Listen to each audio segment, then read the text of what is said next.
విజయనగరంలోని సత్రం ఎంతో ప్రసిద్ధిగాంచింది. విజయనగరానికి వచ్చి వెళ్లే వ్యాపారస్తుల కోసమే దీన్ని కట్టారు. తక్కువ ఖర్చుతో బస చేయడానికి ఇంకా తినడానికి తగిన చోటుగా అది ఉండేది.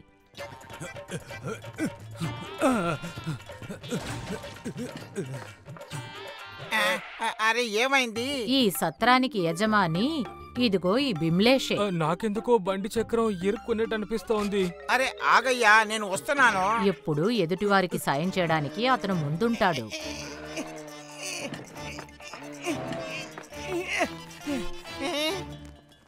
ధన్యవాదములు బిమ్లేష్. సరే అన్నా, మీరు వెళ్ళి తినేసి కాస్త విశ్రాంతి తీసుకోండి. నేను ఈ దారికి ఒక దారి చేస్తాను. ఇలాంటి మంచి కార్యక్రమాలు చేయడానికి బిమ్లేష్కి అతని సహోదరులు సాయం చేశారు.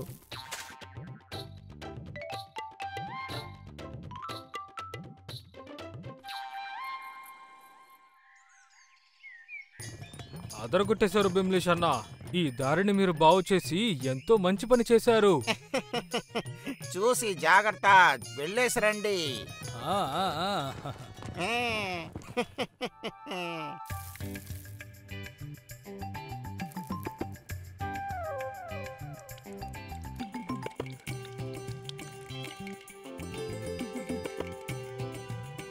జనాలకి సేవలు చేస్తూ బిమ్లేష్ రోజుల్ని గడుపుతూ వచ్చాడు. ఒకరోజు ఆ బిమ్లేష్ సత్రానికి ఒకరు వచ్చారు. ఇంతకు ముందు ఎప్పుడూ బిమ్లేష్ అతన్ని చూడలేదు. మిమ్మల్ని చూస్తుంటే చాలా దూరం నుంచి వచ్చినట్టున్నారు. సత్రంలో తినేసి ఇక్కడే కాస్త విశ్రాంతి తీసుకుని వెళ్ళొచ్చు కదా. అరెరే, ఇక్కడ చాలా మంది ఉన్నారు. కాసేపు విశ్రాంతి తీసుకుని నేను ఇంకెక్కడికినా వెళ్తాను. బిమ్లేష్ అది తట్టుకోలేకపోయాడు. ఎవరో యాత్రికుడు తన సత్రంలో భోంచేయకుండా విశ్రాంతి తీసుకోకుండా ఎలా వెళ్తాడు అని. సత్రంలో చోటు లేదు, కానీ అతని ఇంట్లో చోటుంది కదా. ఇదిగో, ఇది మీకోసమే.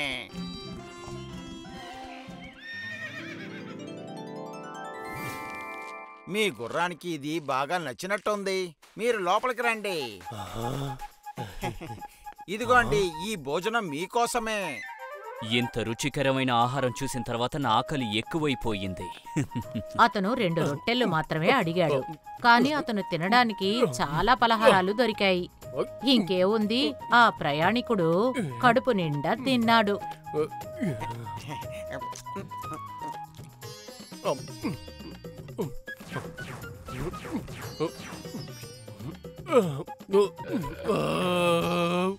బాగా తిన్న తర్వాత ఆ ప్రయాణికుడు ఇంకా అతని గుర్రం బాగా విశ్రాంతి తీసుకుని మళ్ళీ ప్రయాణం మొదలు పెట్టడానికి సిద్ధమయ్యారు. నాకు విందు భోజనం పెట్టి నా ఆకలి మీరు తీర్చారు. మీకు ధన్యవాదాలు. నిజానికి మీది విశాలమైన మనస్సు. ఇప్పుడు మీకేదైనా సమస్య ఉంటే మోమాటం లేకుండా నాకు చెప్పండి. నాకేం దిగులుంది, నాకేం సమస్య ఉంది? నేను బాగానే ఉన్నాను. నాతో పాటు నా కుటుంబం ఉంది, ఇంకా సోదరులు కూడా ఉన్నారు. నా పిల్లలందరూ ఒకటిగా కలిసి ఉన్నారు. ఈ సత్రానికి వచ్చే వాళ్ళకి నేను సేవ చేసి నా జీవితాన్ని బాగానే నడుపుకుంటున్నాను. నాకు దేని గురించి ఎలాంటి బాధ లేదు. నిన్ను ఇలాంత అడిగితే నీ మనసులో ఉన్న విషయం నాకు చెప్పవు. ఒక్క నిమిషం ఉండు.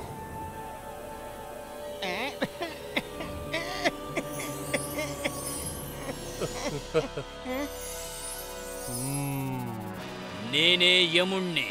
నన్నెదిరించేవాడు ఎవడున్నాడు? ఏంటి, యమరాజు గారా?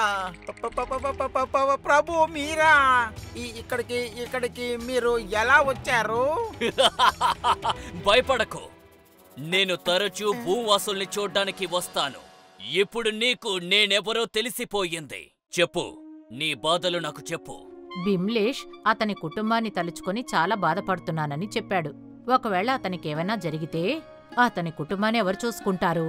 అంతేకాకుండా అతని సత్రాన్ని ఇంకా పెద్దది చెయ్యాలని అతను ఆశపడ్డాడు. అప్పుడు చాలామంది ప్రయాణికులకి అది ఉపయోగపడుతుందని చెప్పాడు. తదాస్తు, నువ్వు చాలా మంచివాడివి బిమ్లేష్. నేనెవరో ఏంటో తెలియక ముందే నువ్వు నా ఆకలి తీర్చావు, విశ్రాంతి తీసుకోవడానికి చోటిచ్చావు. మరణం జననం ఖచ్చితం, అది నేననుకున్న ఆపలేను. కాకపోతే నీ సేవకి బదులుగా నేను ఒక విషయం చేయగలను. నువ్వు నీ చివరి రోజుల్లో నేను నిన్ను తీసుకువెళ్ళడానికి రాకముందు నేను ఖచ్చితంగా పిలుపులు చేస్తాను. దానికంటే ముందు నీ కుటుంబం కోసం, ప్రజలకి సేవ చేయడం కోసం ఏం చెయ్యాలనుకుంటున్నావో చెయ్యొచ్చు. నీకు చాలా ధన్యవాదాలు ప్రభు.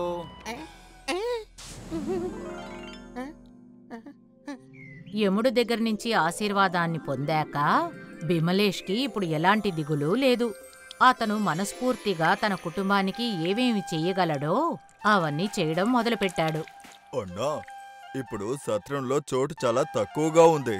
మనం ఇంకాస్త చోటుని ఏర్పాటు చేసుకోవడమే మంచిది. ఒకటి చెయ్యి. ఈ ఛత్రాన్ని పెద్ద చేసి దీన్ని నువ్వు చాలా బాగా చూసుకోవాలి, సరేనా? అనూజ్ నీకు సహాయంగా ఉంటాడు, సరేనా? మెల్లమెల్లగా తన ఇద్దరు సహోదరులను బిమలేష్ సత్రం పనులు చేయడానికి చేర్చుకున్నాడు. కాలం అలాగే గడిచింది. విమలేష్ తల వెంట్రుకలు, మీసం బాగా నెరిసిపోయింది. సరే వెళ్దాం పద.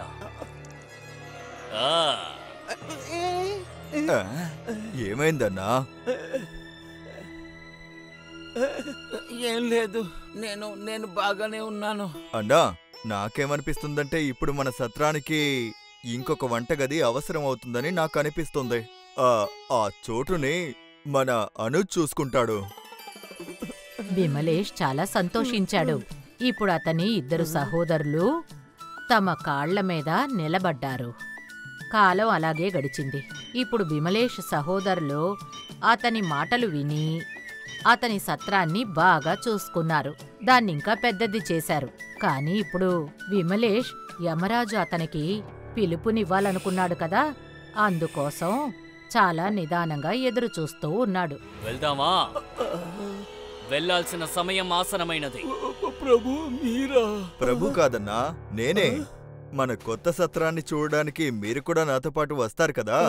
అది నేను మొత్తంగా మర్చిపోయాను. రండన్నా. బిమలేష్ ఆయుష్ తీరిపోయే సమయం దగ్గర పడింది. కాని బ్రతకాలనే ఆశ మనిషిని చచ్చేంతవరకు వదలదు కదా. కాబట్టి బిమలేష్ పరిస్థితి కూడా అలాగే ఉంది.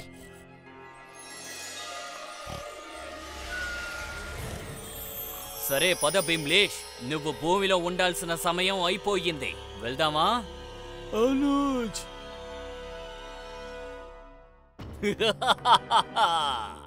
ఈసారి వచ్చింది అనూజ్ కాదు, నేనే యముణ్ణి. ప్రభు, వచ్చే ముందు మీరు పిలుపునిస్తానని అన్నారు కదా. వచ్చే ముందు నేను నీకు పిలుపునిచ్చాను కదా. నీ జుట్టు మొత్తం వెలిసిపోయింది. ఆ తర్వాత నీకొచ్చిన నడుము నొప్పి తట్టుకోలేక నీ పళ్ళు మొత్తం కింద ఊడిపడిపోయాయి. ఇవన్నీ కూడా నేను పిలుపులిచ్చిన ఆనవాలు. కానీ ఇది అందరికీ జరిగేదే కదా ప్రభు. అందుకోసమే ఋషులందరూ ఈ కాలం కోసం ఏర్పాటు చేస్తుంటారు. నువ్వు చేసినట్టుగానే నేను చూస్తూ ఉన్నాను కదా. నీ తోడబుట్టిన వాళ్ళందర్నీ వాళ్ళ వృత్తిలో అభివృద్ధి చెందేలా చూసుకున్నావు. ఇప్పుడు వాళ్ళు నీ బాటలో నడిచి మిగతా వాళ్ళని చూసుకుంటారు. బిమ్లేష్కి అర్థమైంది. తెలిసో తెలియకో ఆ రోజు యముడు చెప్పింది విని తన బాధ్యతలన్నిటినీ అతను సరిగ్గా చేశాడు అని. ఒకవేళ తనకేం జరిగినా సరే తన కుటుంబాన్ని చూసుకునే విధంగా తన సహోదరులకు శిక్షణ ఇచ్చాడు. ఇప్పుడు అతని మనసులో ఎలాంటి భారమూ లేదు. ఇప్పుడు అతను ఎంతో సంతోషంగా యముడితో కలిసి భూలోకానికి వీడ్కోలు పలికాడు.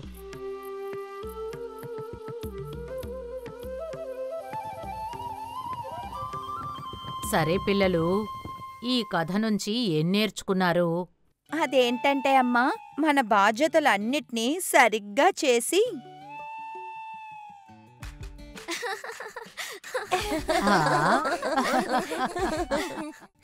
If you like this video, subscribe to our channel Murthy Media.